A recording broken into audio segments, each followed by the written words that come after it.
Hey everybody, thanks for joining me for another one-man review. Today I will be jumping into The Prince and the Dressmaker by Wang. This is out from First Second. This is another book that my student Bailey Browning gave me. She's one of three students I'm collaborating with. We're doing like three different comic projects that hopefully that I'll be able to do with these students, doing the art and me doing like the writing and kind of directing of the layouts and those things. So we're trading books back and forth, and this is the second one that Bailey gave me just to kind of show me the things she likes, what her interests are, to help me be a better collaborator. And it's a good book. It's a really good book. I really enjoy the art and the cartooning on it quite a bit. Especially love this drawing on the cover. This is everything that I'm interested in comics right now, where there's this big area that's obviously done physically with like a dry brush and this really beautiful hair that looks like it must have been done physically, and then it's been scanned in and converted into a shape and colorized nice and flat. I think it's very elegant and beautiful looking, and then like the eyes peeking out from that, really striking image. I actually wish there would be more of this kind of stuff in the book, because inside of the book you get all this stuff where it's got the line weight around it, and yeah, I just think that's a really striking image. But the cartooning in this is also fantastic. So this is obviously a story about a dressmaker, about a tailor. So in the chapter headers, we get these things that I wouldn't have even known what they were. But when Bailey brought the book in and we were sitting with Nadeja, one of the other artists that I'm working with, Nadeja immediately pointed out, "Oh my God, they've got like dress patterns." I should know because I used to work at Joann Fabric for a few years after grad school. But yeah, the chapter breaks are all pieces of a pattern that you could put together and sew together and make a piece of clothing. I'm assuming that scattered throughout the book, if you got all of them, there would be enough to actually make one piece of clothing. I'm hoping that's what it is. I don't know enough about it to be able to interpret it, but that's kind of my guess, is that there's instructions for building a piece of clothing here. So the book opens. We get this family of three daughters, almost like a Cinderella situation, it seems like. And they're very, very excited because the Prince of Austria is holding a ball, and he's supposedly going to be picking, the woman to marry. So it starts out like, I thought, oh, okay, we're getting into a Cinderella story. That's not what it is at all. There's no evil stepmother or anything like that. But it is set up with that like ball that a prince is going to. The dressmaker gal has been hired to make a dress according to this one character, Sophia Rohan's desire. Sophia kind of wants to cause a ruckus, so she gets this custom dress made that really, is a little bit shocking for the Victorian era that we're in, and causes a big fight. But the prince obviously sees it and enjoys it. You can see when you're looking at the book that there's great cartooning all throughout, really nice fluid line weight. In the reproduction, that line is being printed as like a dark blue or dark purple, which is something I'm really in love with right now. So panels like this are a little bit softer. It feels a little bit more sophisticated to me. So really like the art and the coloring throughout. The main character of the book is the dressmaker's assistant here, Frances.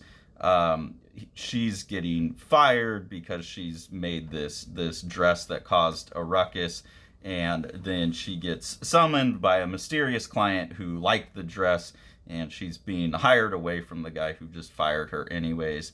We find out that that client is Prince Sebastian, and Prince Sebastian loves fashion. He loves to dress up in dresses.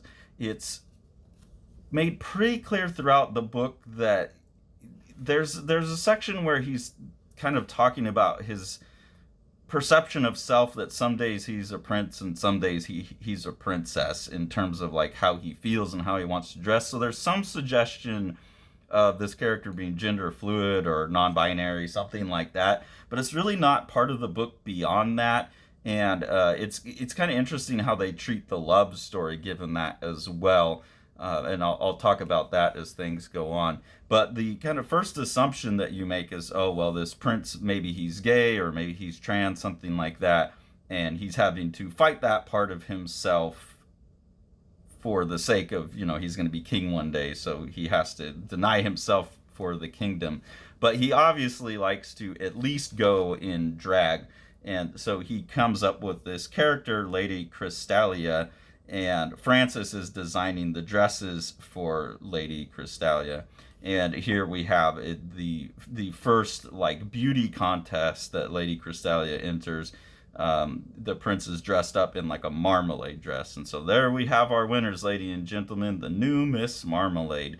And because of the success of these dresses, you start to get that other people are following the fashion of this Lady Crystalia as well. So she becomes like a fashion icon.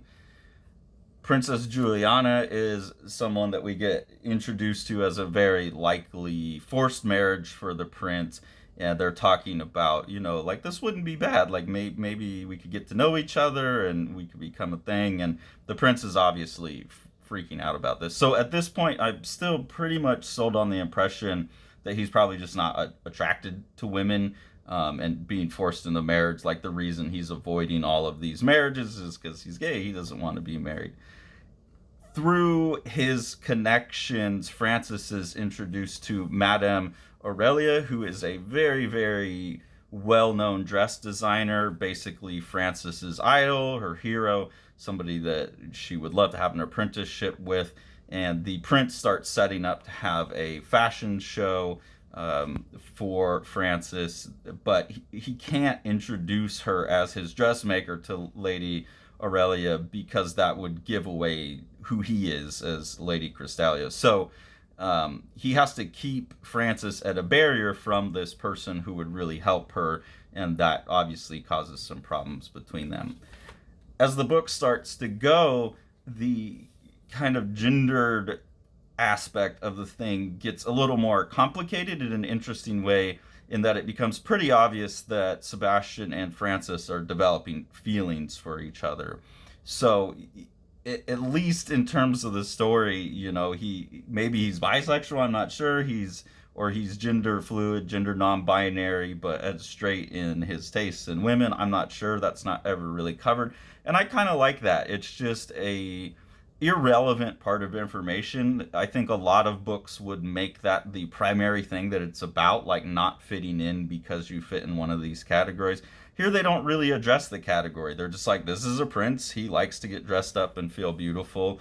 A prince is a socially constructed set of normative behaviors that he's confined by, but there's none of this, that you can be a gender, or you can be these descriptive terms that are then made into nouns, which I find problematic. So I really like the way that this book deals with it, because I think it's putting those ideas out in a way that are less of a barrier to people who are unfamiliar with these ideas. It's like, you're a guy who likes to wear dresses, okay, yeah, do whatever you want. But you're not asking me to subscribe to any view of how the world is other than let people do what they want. And I really enjoy that about this book. This other character gets involved called Peter Tripley. His dad, Mr. Tripley, is the owner, a very wealthy guy, and he's opening the world's first fashion store, basically a department store. And so Frances, her show was originally going to be a show for the opening of that, but she couldn't get credit for it because they couldn't reveal who she was.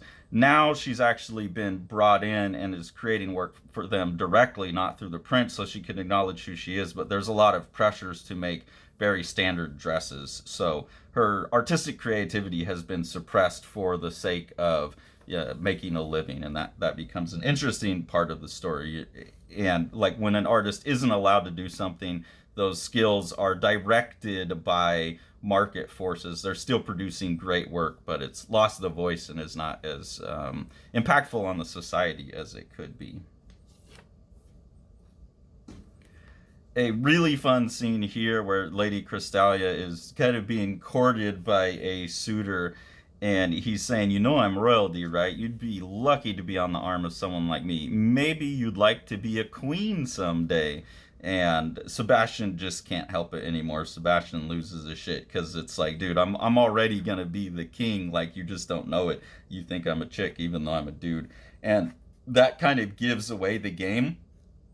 like that is where Sebastian gets outed as playing Lady Cristalia, which seems kind of unlikely that people would meet him in person and get them confused. But for the sake of the story, sure. But this is kind of the outing here because he can't help it. It's like just such a ridiculous thing. The guy's so ignorant that he doesn't know how ridiculous the thing he's saying is. So quite enjoyed that. You get obviously the reaction to the family finding out about this. That's going to be a big deal in the book. You're going to be the next king, and your family finds out you're a cross dresser. So that's some of what has to be dealt with as we head to the end. Sebastian then leaves the kingdom and just goes to become a monk, it looks like, because he's been laughed out of society.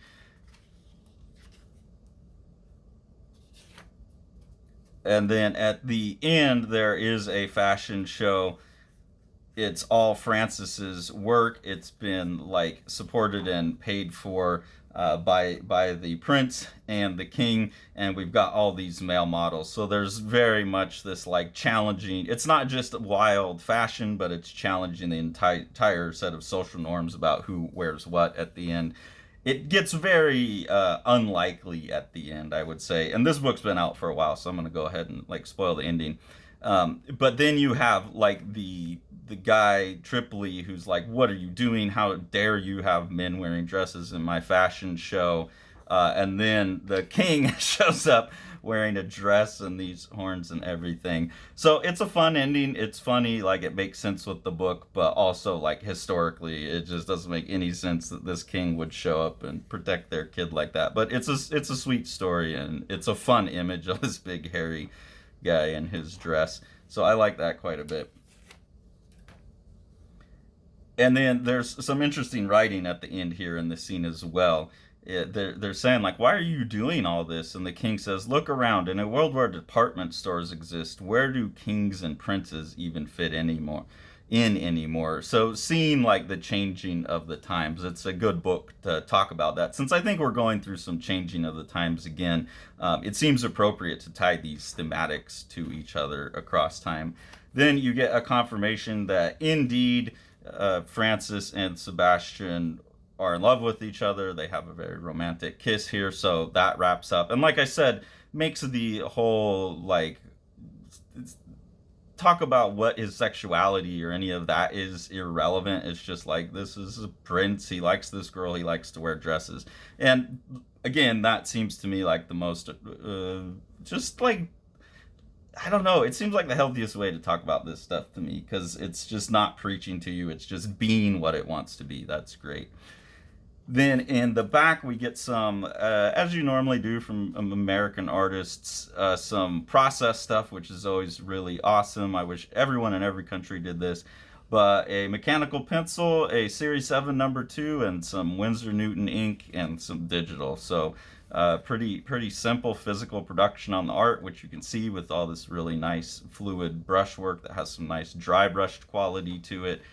Really beautiful. The most interesting thing, though, is seeing that Jin Wang tried this story a couple times, basically the exact same compositions even, but changing the character's age and faces to fit the age, feeling that the story just wasn't as it didn't work as good with the older characters. The teenagers seemed very little, or let's see.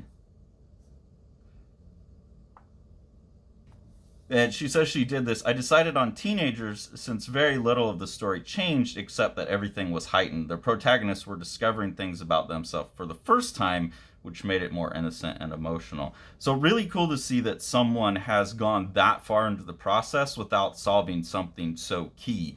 Like, there's obviously been character design work done, there's background work, there's a story in place, there's all of this, but there's still such a key decision being made, like the age of the characters. I think that's really good, especially for young readers to see. Like a lot of my students, they just one shot everything. They don't see that it's a process of 3 or 4 drawings, a refinement period, or rough layouts. Do it again. So to see professional artists struggling like this, or not struggling, but just taking their time and getting things exactly right, is really, really great for them. So quite enjoyed this book. Thanks again, Bailey. And hopefully the things that my little group of students and I are making will be as good or better than these. That's the bar we're aiming for, is really, really good young adults books, and this is another good one. So I would recommend this for adults to read it, but also if you need books for your kids, this is a good one.